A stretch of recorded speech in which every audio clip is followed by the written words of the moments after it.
تبلیغ وال شان تیری سب سے عالی شان، اللہ کی بات لے کے پھر صاحب ایمان۔ دعوت تبلیغ کا یہ عظیم کام جس نے پوری دنیا کے اندر الحمدللہ اس امت کو بچا لیا، بہت بڑی تعداد میں اللہ کے بندوں کو کلمہ نماز کی توفیق ہو گئی۔ لوگ حضرت مولانا الیاس رحمۃ اللہ علیہ کی قربانیوں کو یاد کرتے ہیں اور بلا شبہ یاد کرنا چاہیے، لیکن میں اکثر کہا کرتا ہوں کہ عورتوں کا جسم جس طرح پردے میں رہتا ہے اسی طرح ہماری خواتین اسلام کی قربانیاں بھی اکثر پردے میں رہتی ہیں۔ یاد کرو وہ دن جب حضرت مولانا الیاس رحمۃ اللہ علیہ نے اپنی جائیداد، باغ، کھیت سب بھول کر چھوڑ کر دن رات دین کی محنت میں لگ گئے۔ ان کے لوگوں نے ان سے بہت کہا کہ آپ کے پاس بڑی جائیداد ہے، باغات ہیں، لوگوں نے قبضہ کر لیا ہے، تھوڑی توجہ کر دیجئے۔ فرمایا کرتے تھے کہ میں ایک منٹ بھی ان چیزوں میں ضائع کرنے کی اپنے اندر ہمت نہیں پاتی۔ اللہ مالک ہے، میں تو اب بس دین کے کام کروں گا، اللہ کرے گا میرے ساتھ جو معاملہ کرے گا، اللہ میری کمزوری کو جانتا ہے۔ پھر آنے لگے امتحان،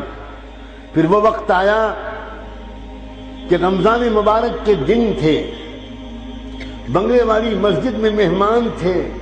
دسترخوان سحری کے وقت میں بچھایا گیا، لیکن دسترخوان پر جانتے ہو کیا رکھا گیا؟ کھانے پینے کے لیے کوئی چیز نہیں تھی۔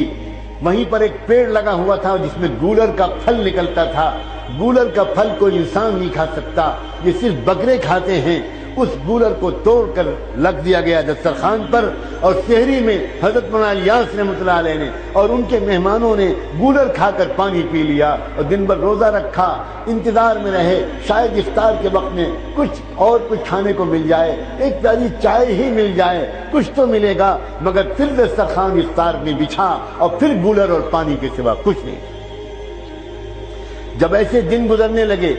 تو حضرت مولانا الیاس نے ایک مرتبہ اپنی بیوی سے کہا، ان کی بیوی اچھے رئیس خاندان کی تھی، اور ان سے کہا کہ دیکھو مجھے لگتا ہے اب میری قسمت میں تو یہی سب لکھا ہے، میں نہیں چاہتا کہ میری وجہ سے تم کو تکلیف پہنچے، میں خوشی خوشی تم کو آزاد کر دوں گا، کوئی تحفہ دے سکوں گا تو دے دوں گا، تم کو طلاق دے دوں گا، تم چلی جاؤ اپنے میکے واپس، اور پھر عدت گزارنے کے بعد میری دعا ہے کسی کھاتے پیتے انسان کے ساتھ تمہارا نکاح ہو، تم یہ تکلیف کب تک برداشت کرو گی؟ حضرت مولانا الیاس کی اہلیہ خاموش نہیں، ایک لفظ نہیں بولی، اٹھی اور کوٹری کے اندر گئیں، اور ایک پوٹلی انہوں نے چھپا کر رکھی تھی، اس میں کچھ زیور تھے اور کچھ روپے تھے، وہ لائیں اور لا کر ان کے قدموں پر رکھا اور کہنے لگی مجھے اپنے گھر سے، اپنے قدموں سے جدا مت کیجئے، یہ جو کچھ ہے میں حاضر کرتی ہوں۔ سلام ہو اس اللہ کی بندی پر، سلام ہو اس کے عزم و قربانی پر، کیا پتا اس قربانی کو قبول کر کے اللہ نے پورے دعوت والے کام کو قبول کیا۔